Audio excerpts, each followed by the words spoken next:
Conversations at Hotel Charlie. Mic check. I don't even know. It doesn't even have the thing. It doesn't have the levels? I don't think so. Not on this app. That's all good. Let me see. So, I don't know. Is that how you do it? One was good. Because I saw like they're doing the 3 clap. I was watching like crazy YouTube videos on how to even do the audio. Yeah. So like, if you haven't figured it out, this is probably all in it and whatever. So. Oh, this shit. Yeah, like we're Fuck super it, ghetto like that. So, what's up, everyone? This is Conversations at Hotel Charlie. It's been a minute because just all sorts of things. Life happened and whatever, but I'm back again. And if you don't know, I'm Russell from Human Catalyst. Conversations at Hotel Charlie is really a podcast about just people that have really like changed our lives, people that we've encountered through the brand. And I just really want to bring awareness to just who they are as people and like what they do. And today we have someone really special. We have GoldAP, aka Anthony. I don't know. What do you want to be referred to as? Anything, just don't call me Colette. Stupid. Don't call you Collect. People don't even do that anymore. I know. I just had to say it. Damn, that's old. That's like me. Yeah, like really old. But so this is GoldAP, and what up? if you guys don't know or aren't familiar with, hopefully you are by the end of this. But he's an MC. He's also like just a creative person. Everything he does is like pretty thorough and in depth. We'll talk about that too. He's doing some video stuff. But I would have to say like you're one of the people that does everything like 100, or you don't even do it. So everyone, GoldAP, and then all the way from Torrance, right? Yes, sir. Torrance, California, born and raised. Yeah. So one thing I want to tell everyone is like how I even met you. Man, that's a good story. So like, well, that's the past, you know, but I think it's kind of important. So like when I first met Anthony, like I was on vacation with my family. We went all the way to Seattle. And when I was in Seattle, I was staying, I don't even know, what place is that? It's not Seattle, it's like... Yeah, it's a little north from Seattle. It's called Linwood. Linwood, okay. Yeah. So I stayed at a hotel in Linwood. Yes. And I was with my family, and we didn't really know, like, we were touristy all during the day, so like we kept on eating at this restaurant, the hotel restaurant at night. And then when I was at the restaurant, you happened to be our waiter. And then you were like, I was wearing a human sweatshirt, and you were like, what is that? Or something, that's cool, or something. I said, oh, I actually make it. I have a clothing brand, blah, blah, blah. Right. And you were like, oh, I happen to be an MC. And then from there, I just like, we had a conversation, and from that point, it was just like a good connection, you know? Yes. So like one thing I want to talk to you about is like being in the restaurant industry is like, you know, you got to deal with food and all that stuff, and it's probably not all glamorous, you know what I mean? Not at all. Oh, and one thing, you were tripping out that I ate all my food. You said, oh, you must have liked it. I remember that because like you were kind of like low-key saying, what a fat ass. Like I ordered some sandwich and you were like, oh, you must have enjoyed it because it's all gone, right? And I was thinking, what kind of fat ass body shaming is that, right? But yeah, that was pretty interesting. Yeah. But one thing about that is like being an MC, being a waiter during the day, whatever. That's like one thing that really caught me is like you're definitely like the 5 to 9, like the 5 to 9 grind of like doing your day job and then creating at night. Yes. So like, can you explain like how was that? Like how was the struggle of that? It was cool. I wouldn't really say struggle looking back on it, but at the time it definitely was. And I actually remember the day I met you, pretty vividly. If we could touch back on that. Yeah. It was pretty cool because I wasn't even supposed to work that day. I don't know if you Oh, know. really? Right. Yeah. My homie called in sick, and they're like, "Yo, we need you." And I live really close to the embassy suites where you're staying. So I went up there to work. And the way our restaurant works is kind of like you see the guy, because it's a loose system. It's a hotel restaurant. Yeah. So the restaurant technically doesn't need to like make money, Oh, because it's okay. just part of the hotel. Yeah. It just needs to operate. Yeah. So when I saw you at the at your seat, I was like, all right, I'm taking this dude. Yeah. You know what I mean? Because it was you and your lovely wife and your daughter. Yeah. And you guys, you had that aura about you. So we kicked it, we talked a little bit, had a conversation, and from there, it was just that connection. So I think it was dope. And even learning from you, just like, you do so much.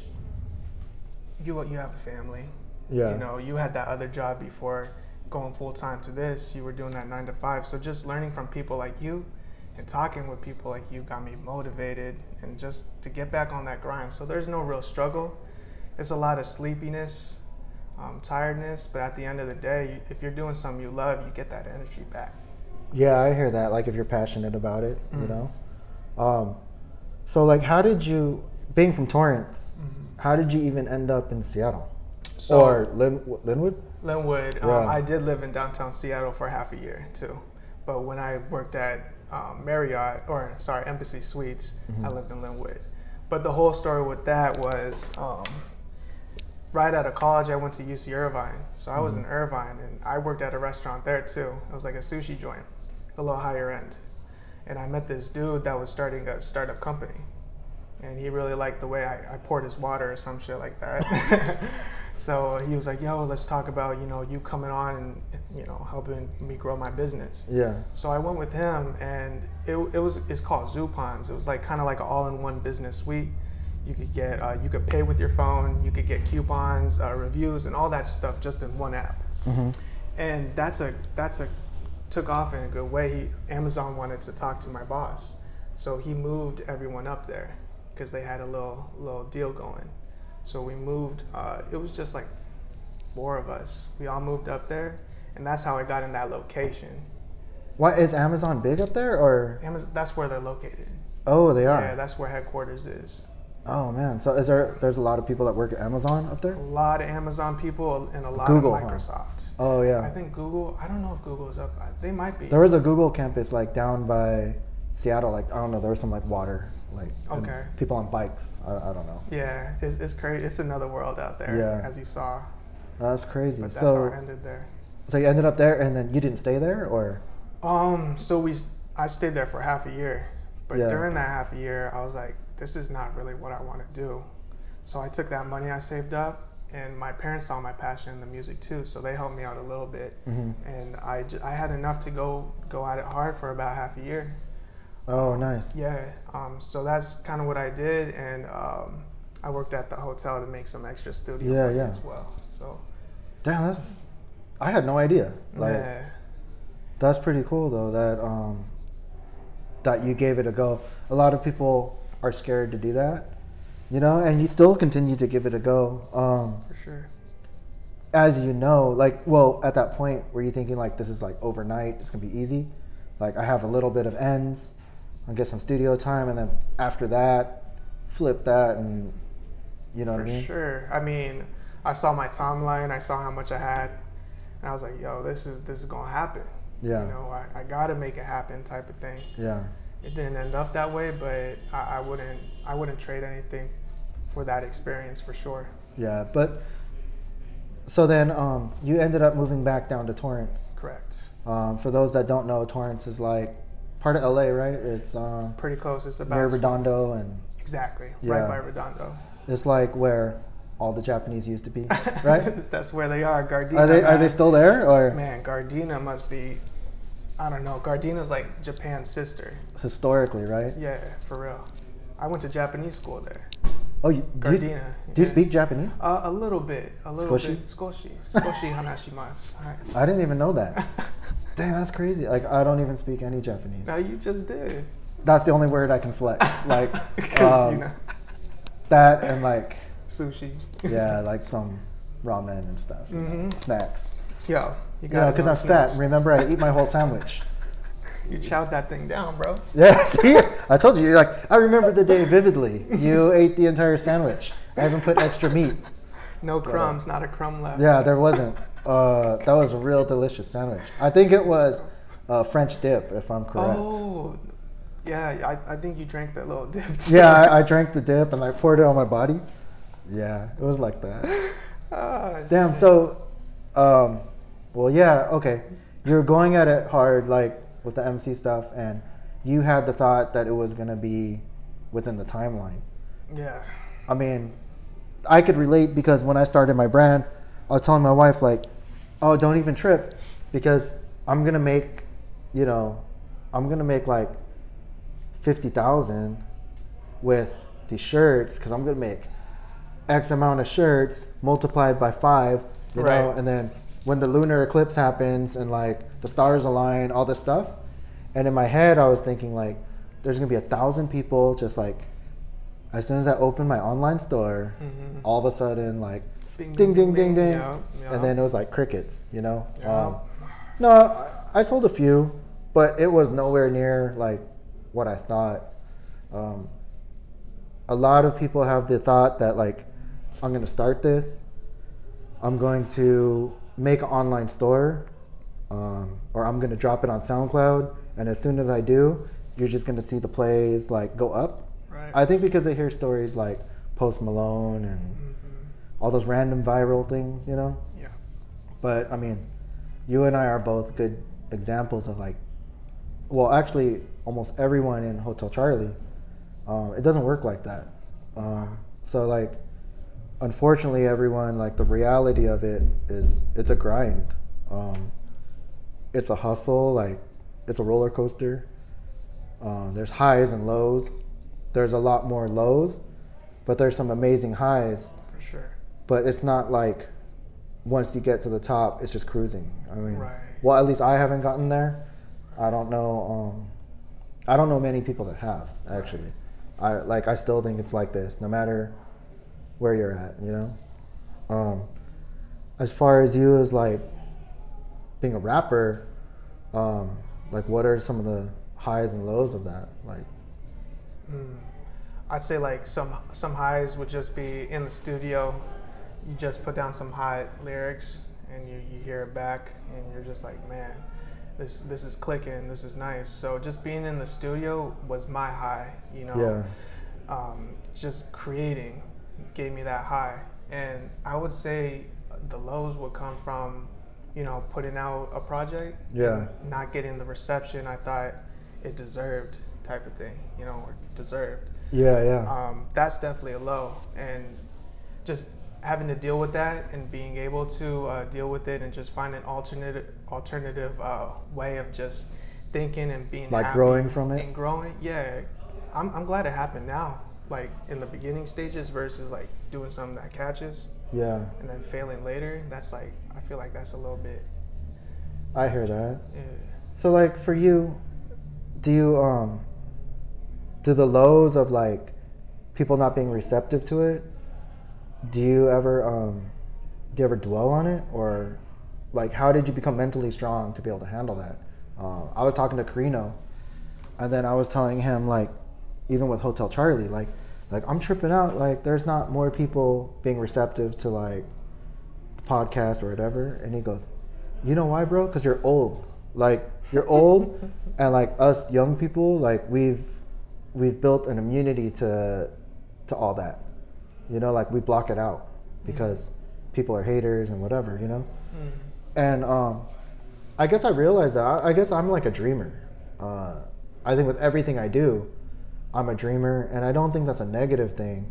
But I don't know. My wife will tell me that I'm negative, but I think I'm positive in thinking that like it's gonna work out a certain way. Right. I never think it's not gonna work. So like I trip out too. Like I'll drop a shirt, and it's just people didn't appreciate it the way that I thought. Right. Or do you think it like has to do with like timing and like what do you think it has to do with? I don't know, man. The people they're gonna enjoy what they want to enjoy.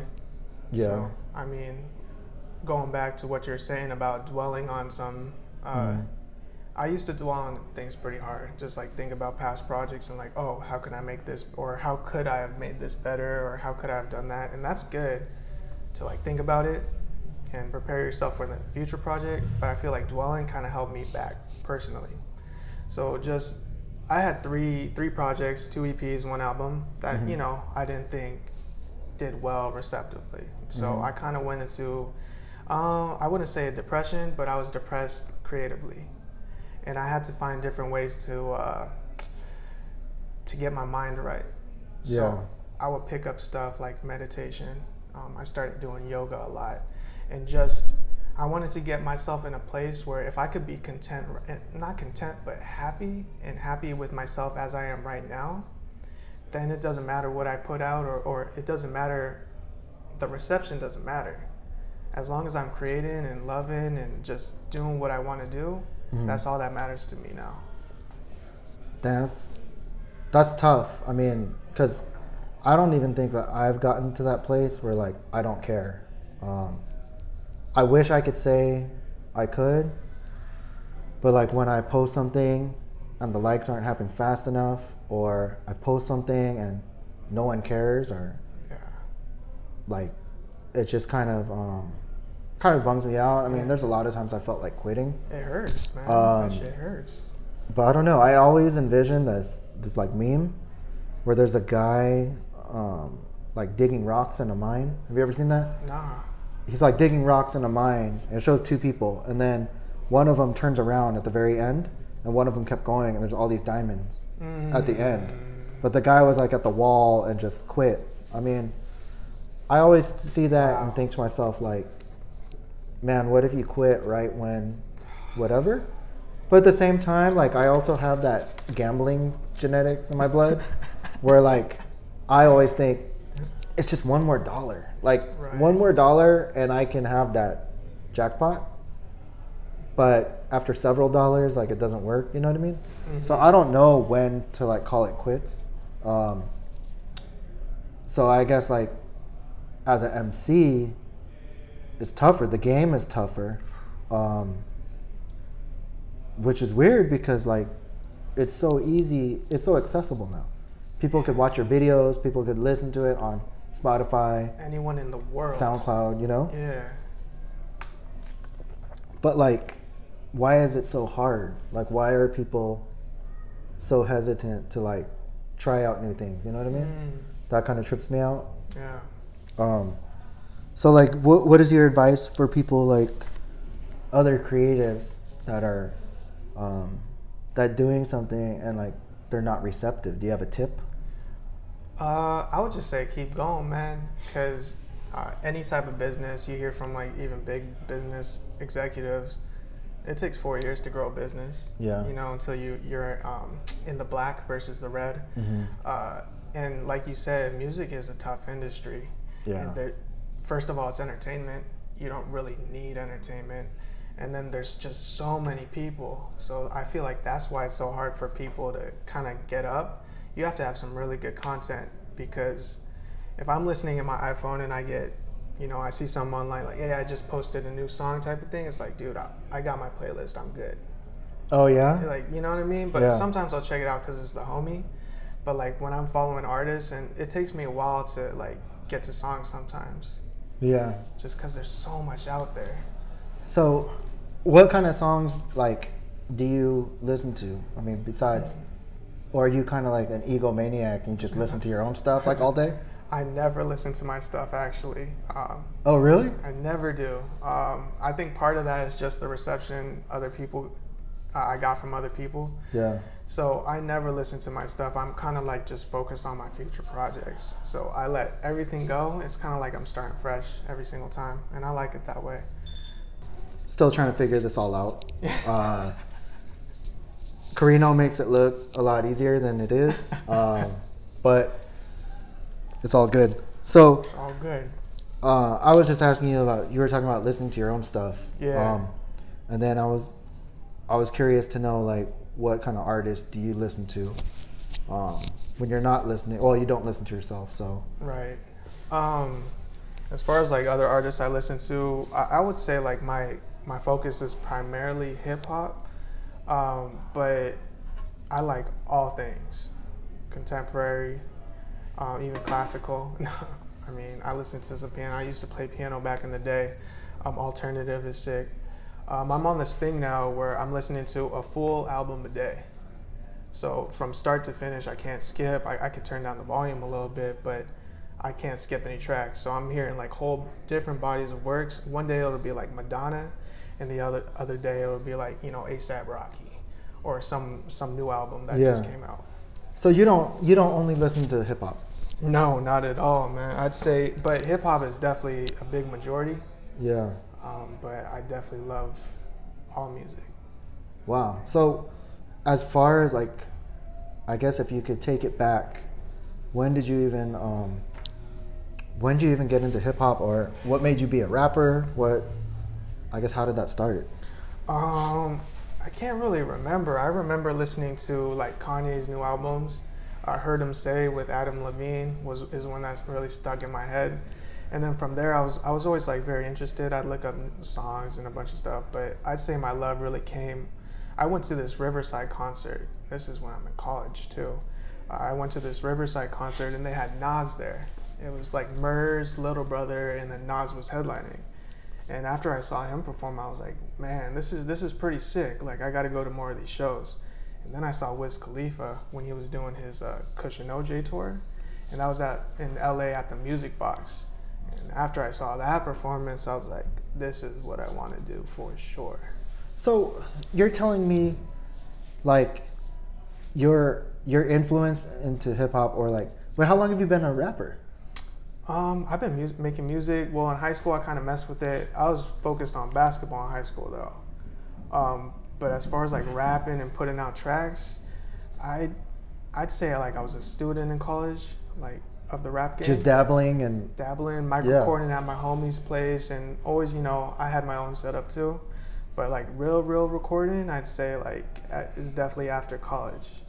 Now I had no idea. I honestly thought you'd say, oh, I have no idea like what you would even say, like Mac Miller. I don't know, but like I wouldn't think it was like that late. Very late. This is very late. That's crazy. So did you listen to a lot of hip hop as you were younger, or like not until like Kanye and? I mean, like I'd be aware of it. Like there's a lot of Eminem stuff, Yeah, but it wasn't like that's mainstream. You weren't all about it, or? I wasn't like looking up like stuff like Wu-Tang Clan was popping. I didn't really know too much about them.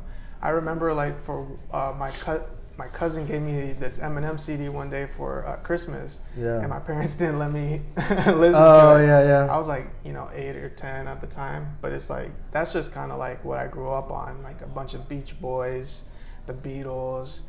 That's the type of music I like really grew up on.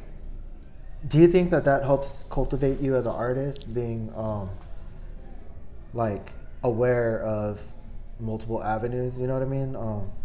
Like a lot of people, if they only listen to trap, you're obviously gonna sound like trap. Right. You know what I mean? But if you experience all these arts and whatever, right, I would assume that makes your craft like more broad. Yeah, it like adds another dimension to it, I feel. Because at the end of the day, when you listen to a bunch of this music, and especially the music that's connecting, like you can't really put some of it in a genre. It's like, okay, this is hip hop, but it could also be like this, and this, and this, Yeah. I mean, even that, what's the new the song? Nas X. The Old Town Road. Yeah. That's a hybrid song. Yeah. And just if he didn't have any country influence, like you said, if he was just hip hop a song like that doesn't happen. Yeah. And it's connecting with so many people. So I feel like it definitely helps. But even when you hear samples like of just the hip hop artists and the samples they use, you're like, man, these cats listen to everything. Yeah, I hear that. Especially the producers, right? Yeah. Like Carinoe's a producer. He's pretty amazing. For those people that don't know, If you're not familiar with Carinoe's beats, I'll have a link down below. He's got a Bandcamp and stuff, but actually, I was telling you about Carinoe years ago. Oh man, Like yeah. I was telling you, this guy makes beats, and I was showing you his little like in the little fisheye or whatever the hell he does. That's a trip. Like that was a flashback. And I just met him today. Yeah. But Carinoe is like an old person living in a young person's body. You know, like I could see that. like his music that he listens to, or like at least that he samples from, is like you steal it from your grandma or something. You know. That's tight. That's tight. His car that he drives is like super old classic Accord that like I don't know if you could hear that, but that was like some crazy siren from some lowrider or something. But anyways, yeah, Carinoe drives this like 1980 or 70 something like Honda Accord, like the first Accords ever made, and it's like pristine, like in classic condition. Like it's a trip. But anyways, I was just thinking about Carinoe, like musical, like, you know. Yeah. Sorry, that was a tangent. No, his influences are far and wide. Yeah. For sure. But as far as like the music, I know for you, like production is always like really high. So like how much time goes into that, or like what is your reason for doing that? Like everything you do is like 100. I was saying that at the beginning, like from the videos, even the tracks, like you hear it, the audio is always like on point, the production's on point. What makes you so detailed, I guess, you know? I just feel like I want to give people a good product. Yeah. And like when you hear songs on like iTunes and just like these from professional artists, you just hear the quality, and it's like, man, anything less than that is like you're not an artist if you're not doing it. But at the same time, you got to grow. Mm-hmm. So even when I had my at-home studio, I put out many songs that were just like, production-wise, it sounds like trash. You know, it sounds like either I'm too loud, I'm just recording at home. But I just do it because you hear the quality that you started with, and then you get into a studio, and it's just like, whoa. Is that a huge difference? It's everything. It's really everything. Like you could either put like 20 years of trying to get it right at home. You can spend a long time doing that. But when you go to the studio, you're dealing with not only experience, but great equipment, sound isolation. So all of that plays a factor. So once I started recording in the studio and I heard what I got back from that, it's like, oh, okay. You can't really go back from that. Oh, I hear that. Yeah. Yeah, because like one thing about your work especially is like, I feel like everything is on this like super professional level. Like,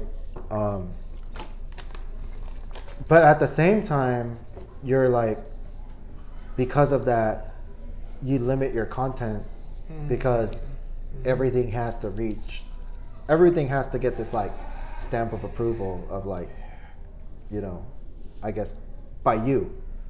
You know what I mean? So like, I guess that makes sense though with the studio and like hearing that at this professional level. So like in your mind, are you like racing against anybody? Like, I guess for me, right, as a clothing brand, there's always this stigma of like, oh, he's a local brand. Local meaning I only sell to like neighborhood people, I guess, or you know what I mean?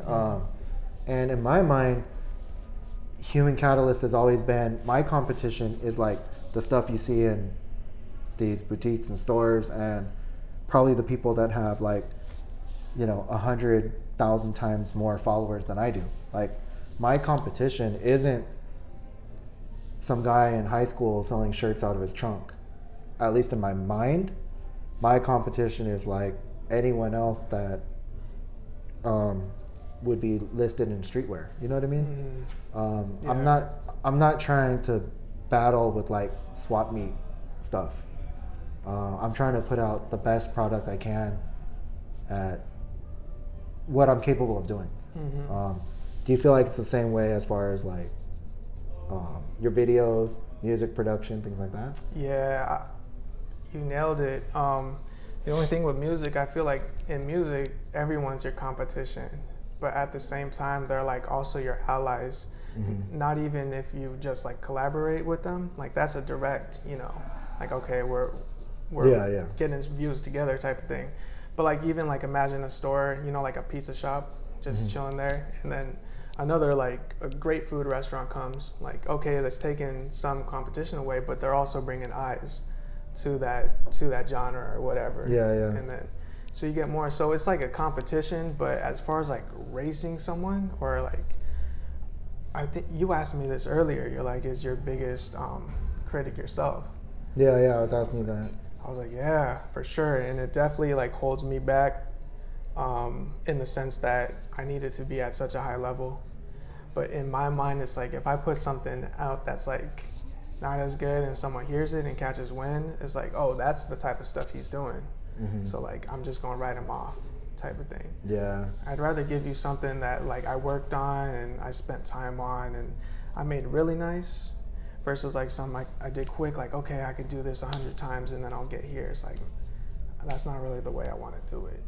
Yeah, I feel like each project that you have, you definitely put your best foot forward.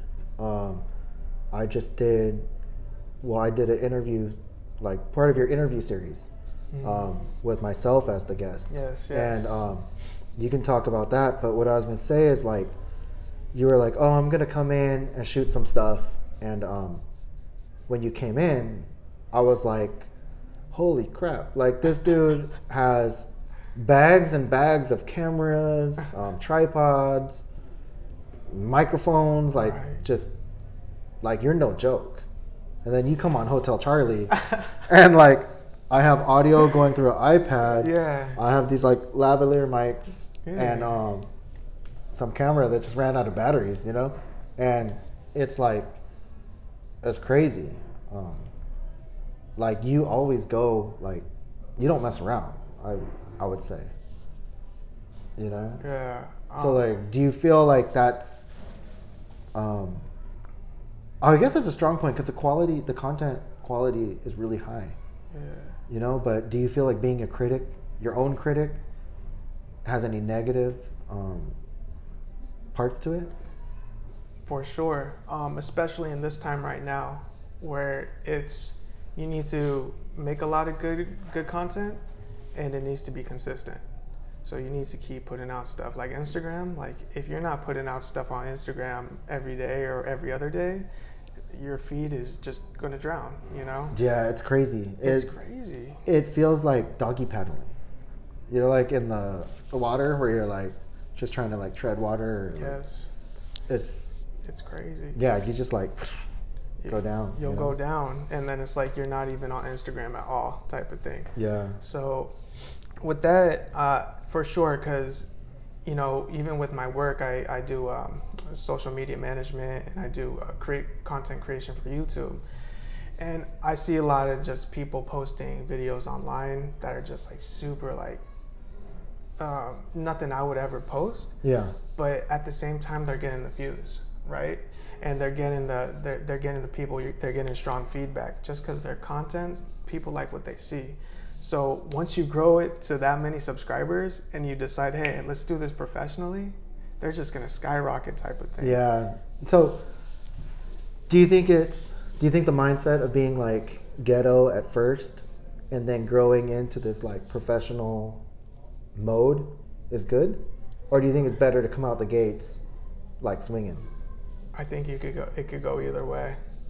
Yeah, it's weird, right? Yeah. Today's day, because like, I even in the clothing game, like I see people like no graphic design skills, no skills whatsoever in Right. pretty much anything,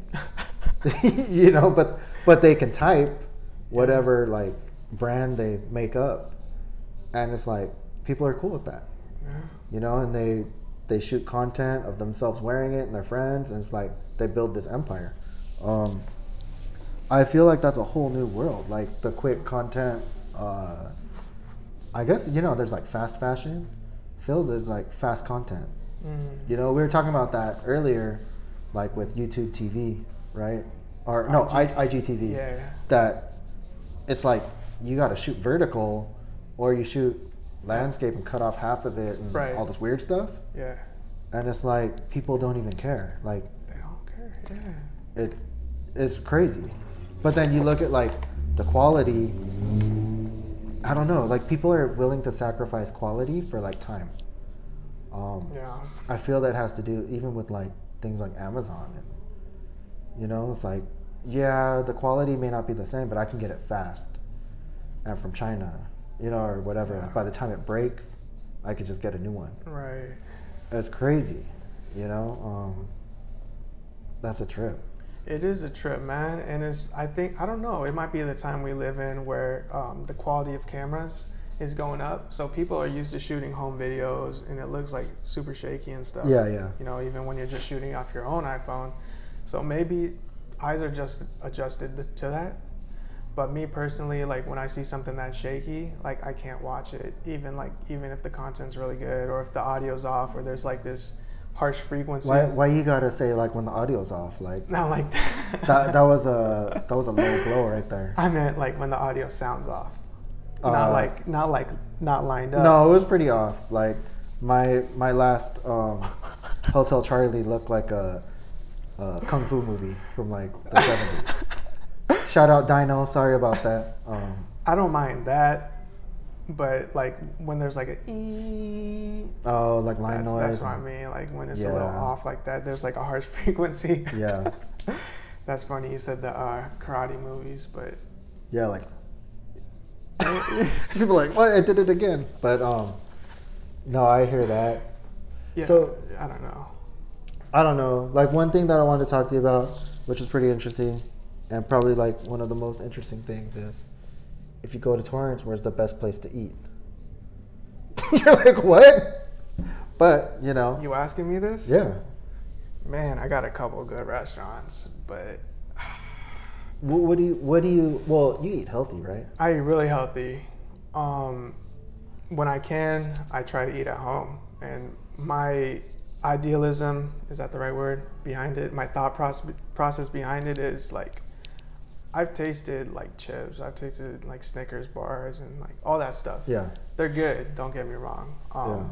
But when I want to eat unhealthy, I'm going to go for like the top unhealthy shit. You know what I mean? Like just the stuff that's like, oh, you got to try this restaurant. You got to try this.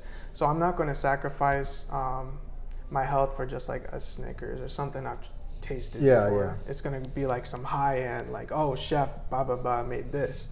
Like a bacon wrapped bacon Hold on. burger wrapped bacon with sugar. Like that. I'm talking about like some high end baklavas or something that Bobby Flay just made. And Yeah. I'm just like, oh, thank you, Bobby. Like I'll eat the shit out of that, but as far as like just some regular country kitchen buffet, it's like it's not past that level where I need it to be. So you're a food snob.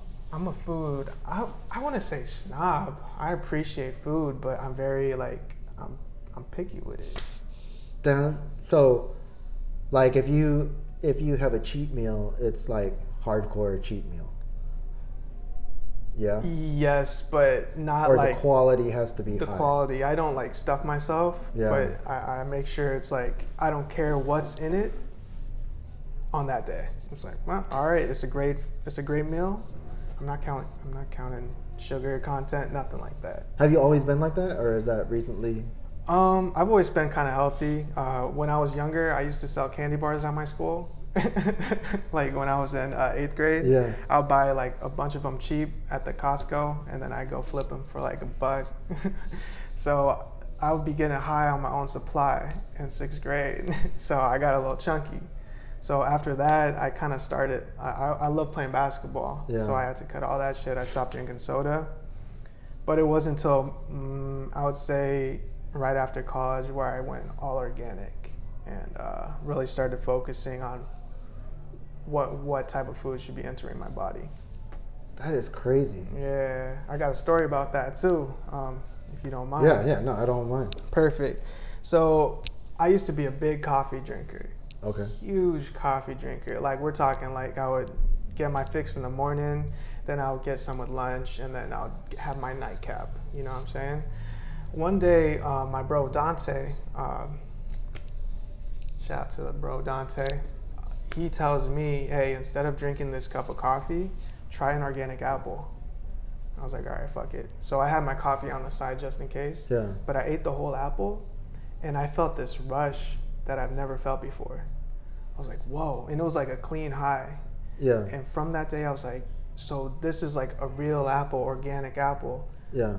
What if I just switch my whole diet? And I started doing that, and the results were crazy. I was cutting fat. It was nothing.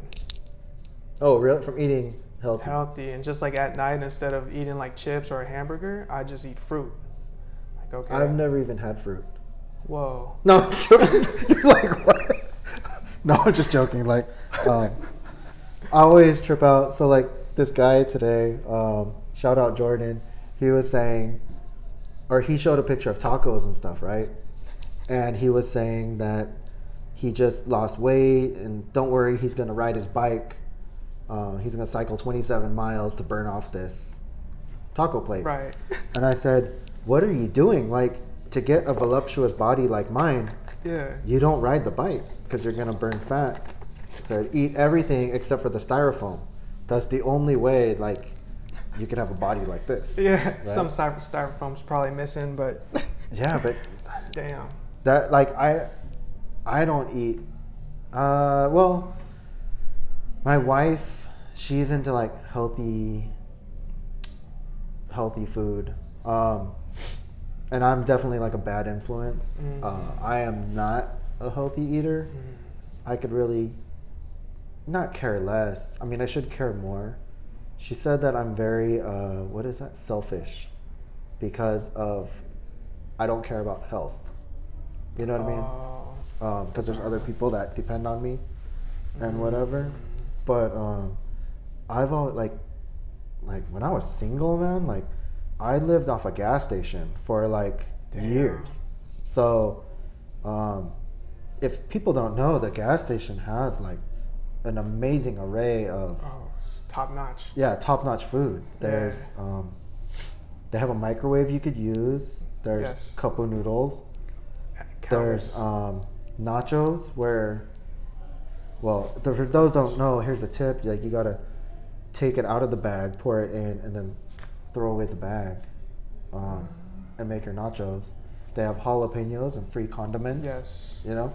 Yes. I just lived off that crap, dude, for years. Crazy. I was telling someone, like, I think even like bottled water. Yeah. Probably over like a 6-year span, the only amount of water I drank probably came in like a case, like probably 24 of them. Like over 6 years. Like over 6 years, the most water that I drank was just 24 bottled waters. So yeah, like I don't know. Yeah. I'm not saying that's good at all. That's probably really horrible. Like, my inside probably looks like a tar pit or something. And on top of that, I smoked. So. Yeah. The good weed or the cigarettes? Cigarettes. Like, I was probably like a heart attack waiting to happen. I mean, damn. I don't know. Like, if I continued on that path, but my wife cooks, and Nice. I don't eat at home as much as I should because like life gets crazy. But yeah. No. So enough about my poor health, but like as far as you, do you cook? I cook, man. I'm Bobby Flay. Are you pretty good? I'm the real Bobby Flay. Oh, really? Like I'm cool. Like, I cook eggs every morning, you know, with my vegetables. I do very basic meals, so I feel like seasoning, like I don't really season my stuff too much. I only use like good quality salt, you know, the Himalayan pink salt, and then some, you know, some pepper. That's really all you need. You get some chicken, cook it right, olive oil, extra virgin, and then a bunch of vegetables, and saute that, and then some type of like rice or a little bread, and then a fruit. That's pretty much all you need. Maybe some yogurt for the fat. So you eat for life versus eating for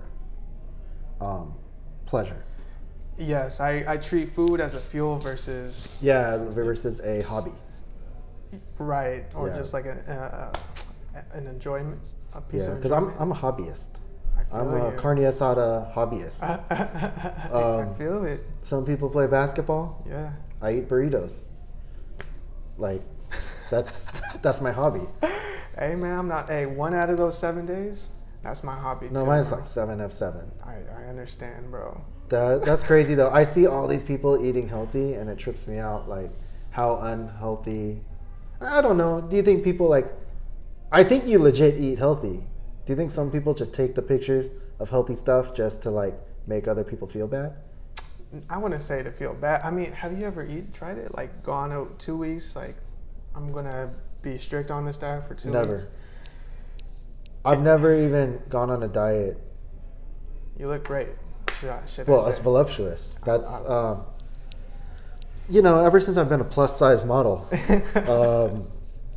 you know, I've tried to not diet because I can't get the gigs Right. from like plus size modeling. Right. That's good money too. It is. You Okay. know? But Okay. I don't know. I've never like. So one time I went to the doctor and they said my liver was messed up and I should stop drinking, and I don't even drink alcohol. Yeah. And they I said stopped I too. should stop taking Tylenol, and I don't take Tylenol. Yeah, But the that's one not thing good. I do is drink soda. That's not good. And then I was looking online, and they were saying they did studies in India that excessive soda drinking is comparable to alcohol. That like you could destroy your liver, right? Whoa. In And that sense. Damn. I was like, oh man, I started freaking out. They wanted me to go see a specialist, so I just drank water. Yeah. All I drank was water and no soda, and then my levels went back to normal. It's crazy. But you know what I did? After I was clear, I just drank soda again. And I've still been drinking soda, which is horrible. Like I know for a fact soda's like trash. Yeah. But I love soda. Yeah. So is it safe to say I'm talking to a soda addict? Oh, definitely. Like, it's, you know, okay, so like the other thing too is like the way they make sodas now, everything's big. Yeah. So like when I was a kid, like you have a 2 liter, and like a 2 liter is like a massive amount.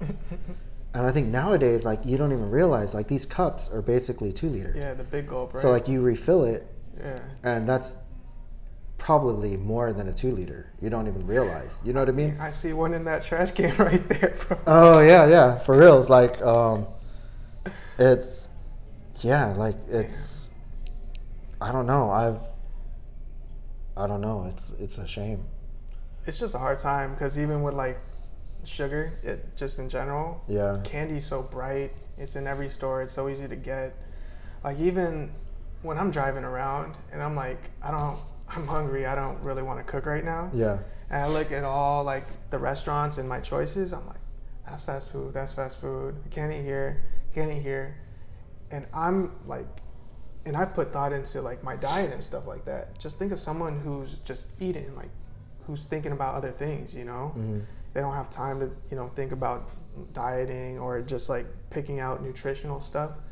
They're gonna go to what's available. So it's like, dude, there's so many places that are just like, this is not good for people. Well, like I've also heard that it's like that's kind of part of the trap. Like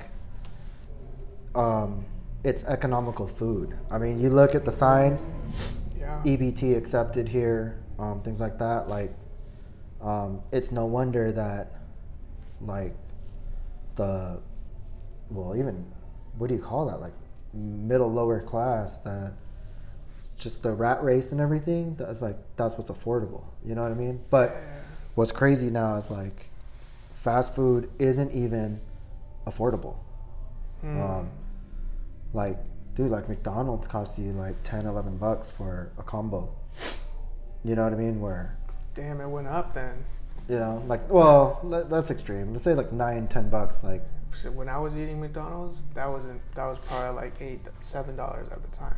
yeah, like probably like to go big or whatever, right? Yeah, that Yeah. was like $10. Yeah, you end up spending like $10. So like, yeah, it's like, and it's not even good food, you know, where like my wife will say like, let's go to Panera because it's like healthier, or like Chipotle, you know. So a lot of times like if we go eat, I'll eat that, you know, but I still support the local taco shops, like, Got to. Yeah. you know. And they're using good quality probably.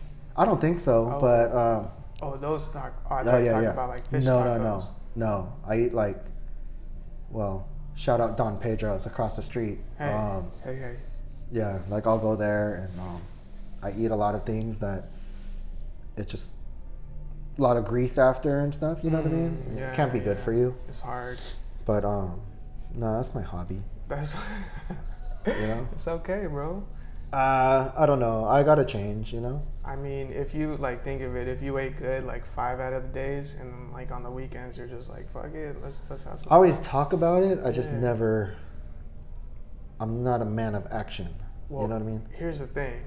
You're talking about prices. Yeah. If you eat in, and I'm sure you know your wife knows this because she be cooking. Yeah. But it's so much cheaper. Like you go in the stores, they're basically throwing vegetables at you. Yeah, yeah. It's like you could buy some, and I eat organic, so Yeah. it's a little more expensive, but still I'm like, dude, I could eat so many like vegetables and I'll be full and satisfied, and I still like be saving money. Yeah, and they say too, like if you think eating healthy is expensive, like medical bills are more. You know? Yeah. That's like some meme crap that Yeah, people always do, you know? Yeah. And it's like you snobby food eaters, you organic food eaters, Yeah. shame us fast food eating, soda drinking people. Cretins. Yeah, fat boys like me, you know? You know, but Nah. so we've talked about food. The other thing is like, what are your future like things that you're doing, like projects? Well, you actually brought up the interview series. Yeah. I'm putting together a show. It's called The People Who Create, and it's basically a show about creativity and people that influence me that are doing their thing in their respective worlds. Mm-hmm. You're a great example because of obviously what you built, but not only that, kind of like the mind state you have and just the go-getter, but also like you're not like 100% like, oh, work. You step back and you have that mind to like look at it from afar. Mm-hmm. So you're playing hard and smart. So I just wanted to build a show around people like you, so I could ask questions, because I'm genuinely interested in what goes on in your brain to make this. Mm-hmm. So that's what I'm doing. That's been a great project. I have you. I have Chef Camden, a great chef in Hollywood right now, and I'm gonna have a barber/painter Mm-hmm. on the show. It's gonna be great. So look for that September 1st. Check me out. The People Who Create.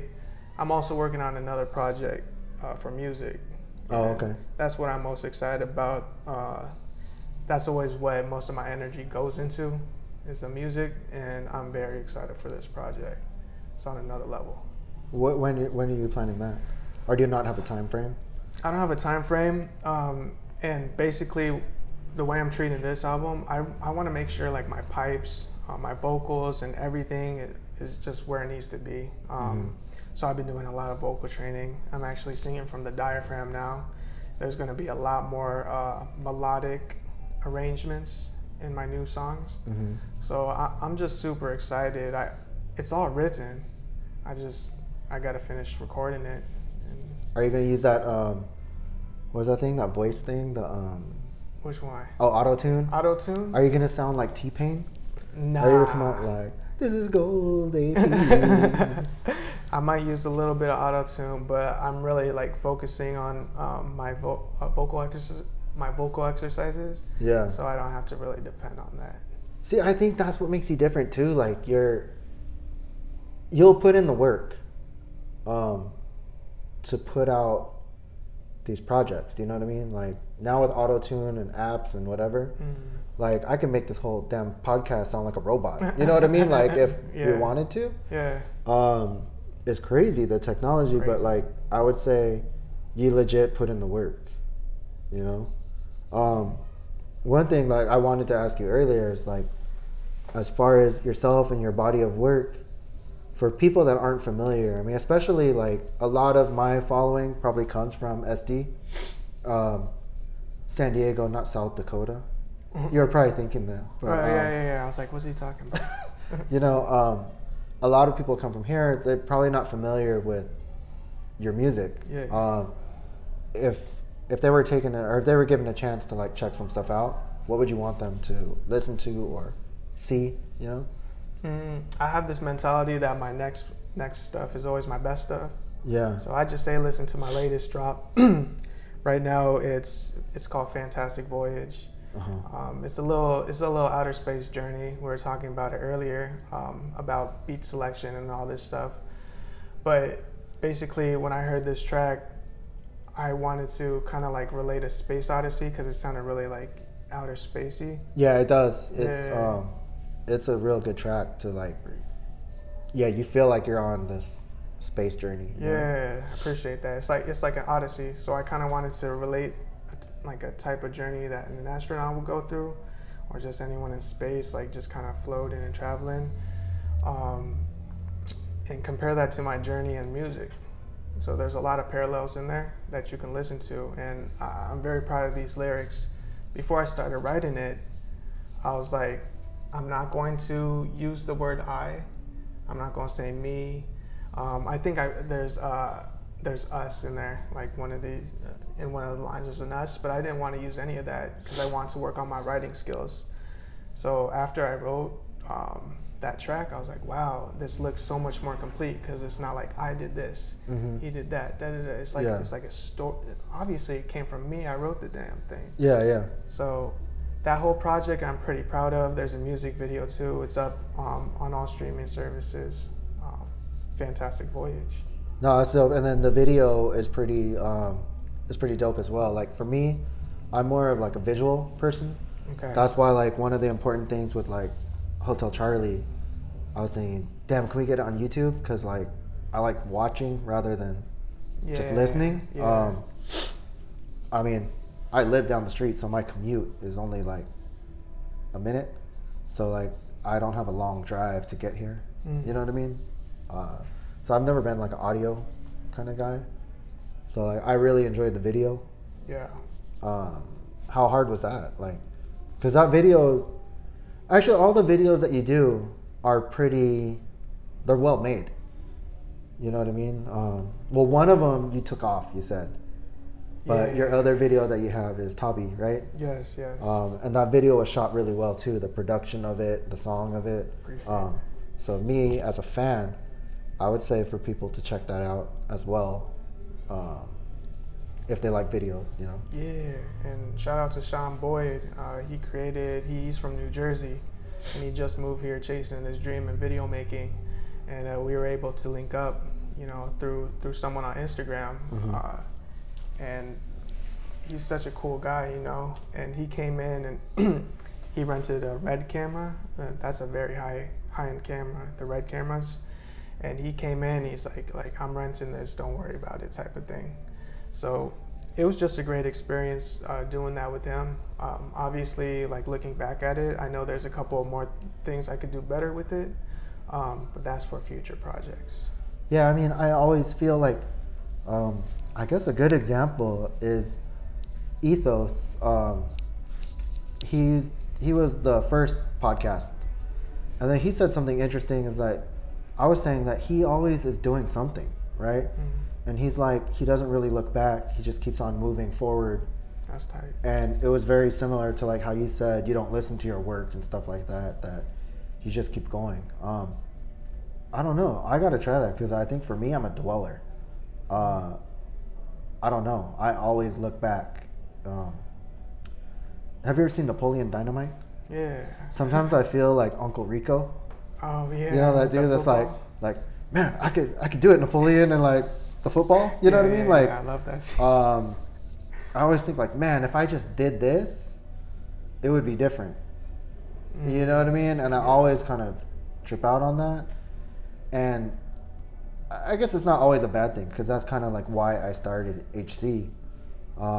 It's because it was always in me that I wanted to make a brand again, but I just never had the balls to do it. You know what I mean? And I finally did. But yeah, like I would say like you don't look back as well. You know what I mean? And the quality of your work, like I said, is always like top notch. You know, and it's kind of interesting. You don't. I guess I was asking you like what about people, like what would you want them to see or listen to, and you're like the next thing. Yeah. That's crazy. You know what I mean? Yeah. Or like Fantastic Voyage, which is dope though. Like I like that track. You know. Love, man. Appreciate that. And then so what other stuff? Just the music? Well, not just, that's a lot, but the music, and then you're doing your the interview series, right? Yeah, the people create. So is that like a passion project, or It's like a. like what is the purpose of that? I am genuinely interested, or I am really interested in just like how people tick. Yeah. And my thought process for this project was, I'm not going to do people in the music industry. I want to reach out and I want to like tap these different creative industries that are doing their thing, and like find what's similar, find what's different, and just like really look into the eyes of the people that are like making it happen. Yeah. And it's been great so far. I've gone through a couple of great interviews with you and then the chef. And I just feel like as I go, I'm going to keep learning and it's going to keep getting better. But that's pretty much my mission. This is a project more for myself than for anything else. Yeah. Have you had or were there any challenges with it, the project itself? Being a one-man band is crazy. It is, right? Right? You saw me come in. It took me an hour to set up.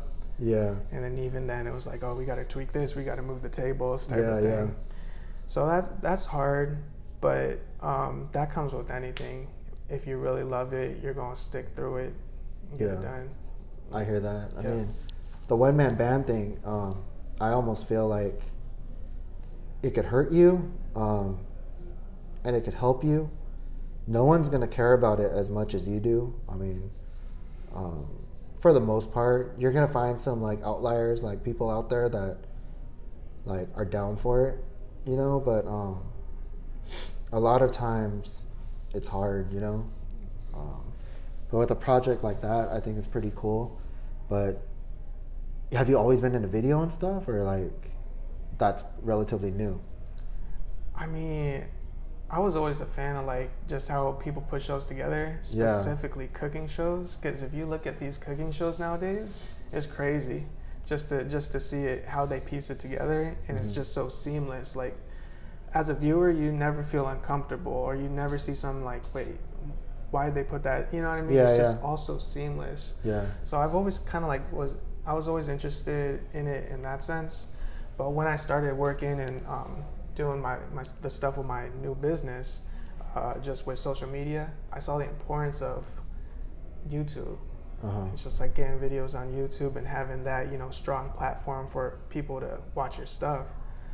And from there, I was like, how can I get it? Like I already knew how to shoot, but how can I edit it so it's presentable for YouTube?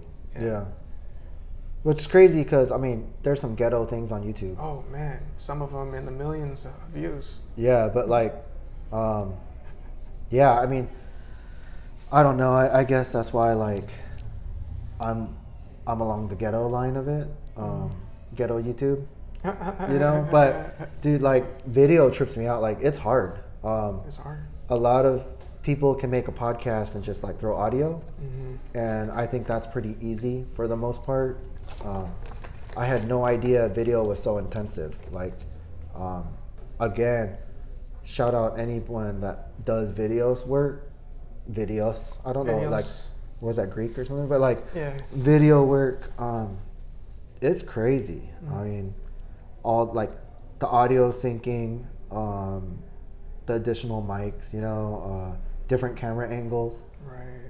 Like that's why like I've kept it real simple with this. To me, I hope it's more about the content versus the illusion, like smoke and mirrors. You know what I mean? Yeah. Like I'm just trying to get people to know people like yourself, to give them a chance to like hear their work, hear what they're about. You know? Yeah. All you organic eaters out there and people that fat shame people, make fun of people when they first meet them about eating a full sandwich. I didn't do that.